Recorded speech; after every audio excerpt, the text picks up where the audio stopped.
Здравейте, аз съм Лош MC.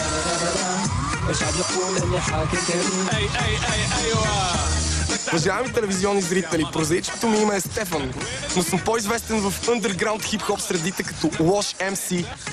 Занимавам се с музика от 25 години, пиша си сам текстовете, композирам си сам мелодиите, но голямата ми неосъществена мечта е да режисирам игрални филми. Имаме го! Лош MC 4. Човека, на когото се възхищавам и моя персонален идол, винаги е бил и ще си остане баща ми, Иван Иванов. Няма да се махне. Така ли? Така. Значи за пръв път му мисля да не ми се разсили. Страшно ми хареса. А не знам какво да правя и се хиля. Намирам го за абсолютен, за недосегаем и за истинския пример за житейски път. Аз повече приличам на дядо. Значи с дядо сме като две капки. Казват ми, че повече приличам на майка ми, обаче.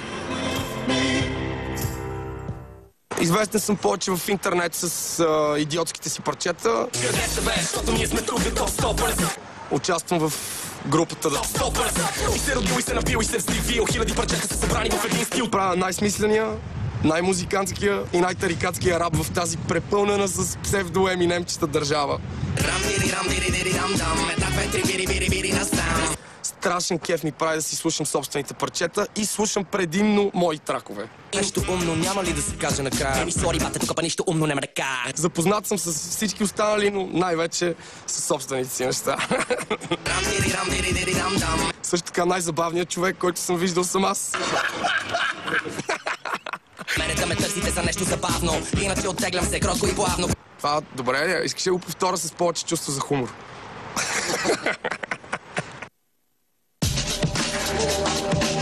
За хората, които не са запознати с хип-хоп музиката, Лош MC може случайно да са го чували покрай връзките ми с Радина Кърджилова и Луиза Григорова. Обичах я Луиза много, да. И продължавам.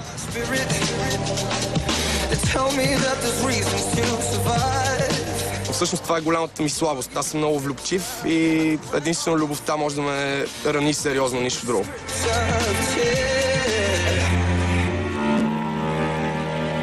Аз сигурно ще бъда един от малко известните хора в къщата, но се надявам след това вече да пълним стадиони.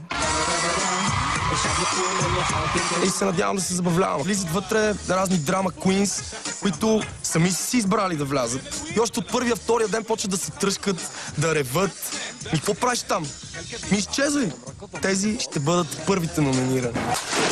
Ще се раздам за мисиите 100% и просто ще ги разкъсам всички. Ако ме изкушат, примерно с някаква награда да се видя с близък човек или нещо такова, съжалявам за мисиите, обаче другите ще трябва да го духат.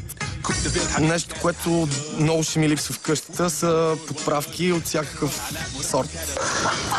Джорджан, Макдонос, Риган. Всичко, което може да се изсуши и изпуши, ще ми липсва. Пушат си, да не виждам проблеми, да виждам.